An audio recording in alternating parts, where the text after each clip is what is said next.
இப்போ எதை பற்றி பேச போகிறோம் அப்படின்னா, நான் நிறைய பேர்கிட்ட இப்போ பேசினதில் எல்லாருமே வந்து இன்னும் ஒரு கன்ஃபியூஸ்டான ஒரு ஸ்டேட்டில் தான் இருக்காங்க, யாருக்கு ஓட்டு போடணும் அப்படின்றதுல.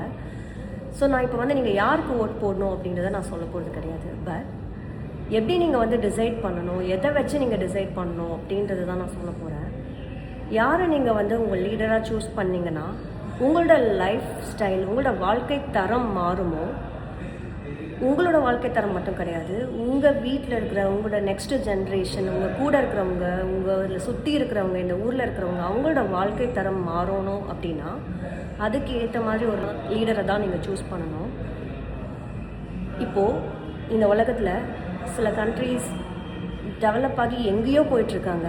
பட் நம்ம இன்னுமே நம்மளோட அடிப்படை தேவைகள், அடிப்படையான உரிமைகளுக்காக தான் நம்ம வந்து சண்டை போட்டுட்ருக்கோம், அதுக்காக தான் நம்ம வந்து பேசிகிட்ருக்கோம். அப்படின்னா நீங்கள் யாரை இப்போவே சூஸ் பண்ணிங்கன்னா உங்களுக்கு அப்புறம் வரப்போகிற உங்களோட ஜென்ரேஷன், அவங்களோட லைஃப் ஸ்டைல், வாழ்க்கை தரம் எப்படி மாறும் அப்படின்ற மாதிரி யோசித்து சூஸ் பண்ணுங்கள். புரியுதா?